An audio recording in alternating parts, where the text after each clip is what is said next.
Hi, I'm Andrew Armstrong and welcome to the back office teardown lab. You can see I'm going all bathroom fans, gross old bathroom fans, and this is one unit and this is a piece out of the other. I didn't have to take the whole thing off the wall because this is a circuit out of it. What that one's doing, you turn it on and it's going on for a bit, on and then off, on then off, on then off, so it's freaking out somehow.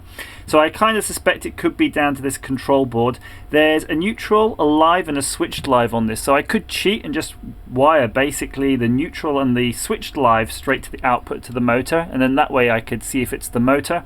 But while I've got this off, I just had a look at it. It's got a lot of scorching. It's obviously a very hot part, so I've just looked at these things. You've got a lot of passives, resistors and diodes and stuff. I'm going to assume they're working, and there's a couple of electrolytic capacitors on there, and fortunately I do have my donor PC power supplies. Of course, if you have these, keep hold of them. They are a treasure trove of active and passive parts, and there's plenty of electrolytics, and I can already see I need a 470 microfarad capacitor, and there's one right there on this board here, so I'm going to harvest some parts for that and we'll swap them out onto this.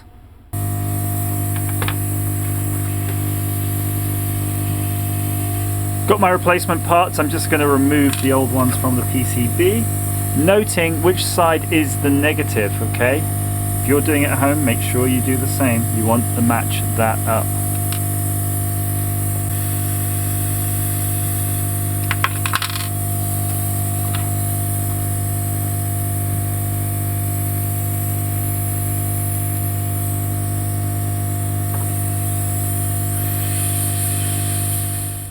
Just waiting for the soldering iron to heat up, so you can see the part I took off there was basically the 470 I put on is a 25 volt rated part as opposed to a 16, so that's why it's a different geometry, a little bit taller, but it'll still fit in the same enclosure.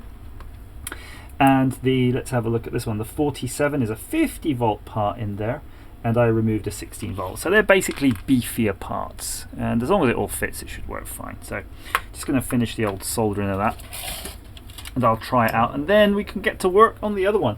So the thing that prompted me to do this, of course, these fans have conked out and they've been dead for a while. You know how it is, right? All the complaints.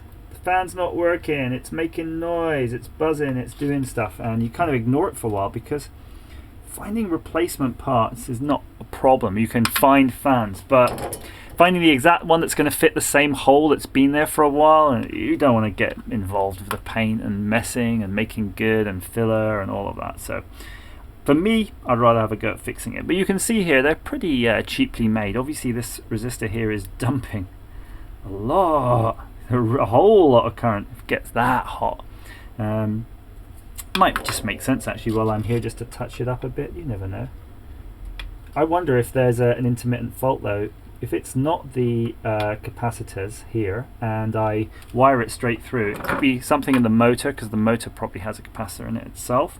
And if it's not the capacitor in the motor, it means some other bit on here. So that's when you take your pick. Do you want the functionality of the run-on timer? If you don't need the timer to stay on, basically get rid of this board and make something just to connect those the neutral and the switched live to that, and then tape off the existing live. You can get away with that for a while.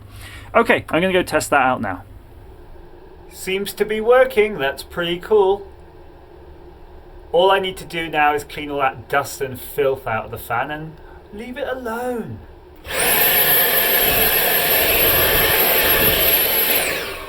Nicely done. It works. So let's just assume it was these capacitors. I don't know how you test capacitors, but they get in the bin anyway. More where they came from. Right, this is the next one. I've popped it off the wall and it's gross. Look at that. I'm not even sure if this needs to be washed. I think it must do. I don't think it's going to hoover out. Yeah. I could probably work with that. But I think I found the problem. So that's the internal things there. There's a pull switch and it does have a run-on timer mechanism and some adjustments and stuff. Again, full of dust. There's dust everywhere. Don't know where all this bloody dust comes from. But I think the main problem's that. I think the main problem is the fact that it's definitely not connected anymore to the spindle. However, I'm not even sure if the spindle spins, so I think before I do anything I'm going to have to give it a little bit of a clean so we can actually apply power to it. I've got power connected, I've tested. There is power on the terminal block, there is power on the exit block that goes to the motor, but the motor is definitely not spinning. So for now, let's assume the innards are okay. It's unplugged, by the way, in case you're worried. And let's just have a look to see if there's anything we can do on the motor side, because it does free spin. But let's just see if there's any components in there, because sometimes on the motors you do get a capacitor. And don't quote me on it because I'm not entirely sure, but I think that's all part of giving the motor the impetus to go in the right direction when you apply power, because you can imagine this is AC, so you need to get that motor started. Ooh, hello. And you need to get it started in the right way, so let's just pop that out. There's a couple of washers there, we don't want to lose those. So I'm going to put this greasy boy over here, and it's not dirty though, that's a good sign at least, there's no filth in there. Looking in there, I can't really see any other components. May well be that we'd have to take the back off that. Let me have a little fiddle. Bit of a gentle fiddle. Doesn't look like there's movement. So we might have to go in from the other side. So I'm going to pop that back in and we'll take that PCB out from the back.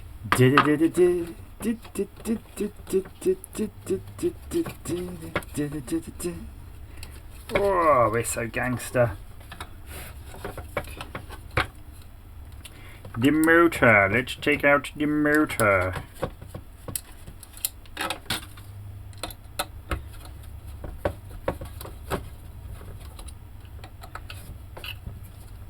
Oh.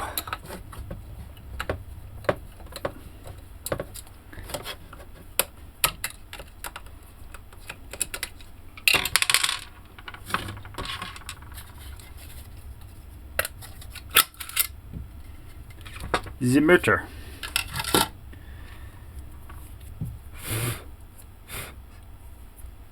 So it does spin nicely, but it's dead.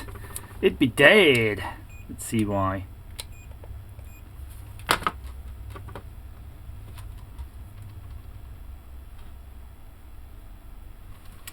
No continuity.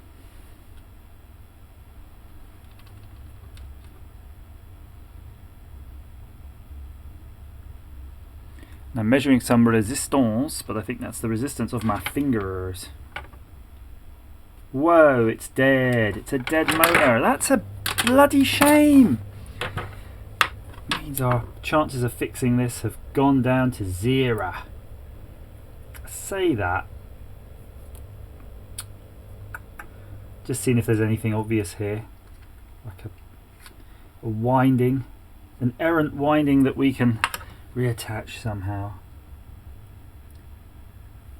It's like hair, this stuff.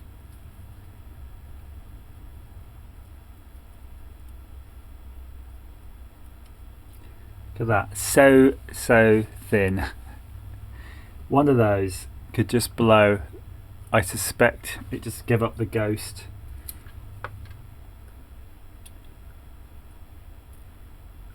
Oh, but there is a component in there.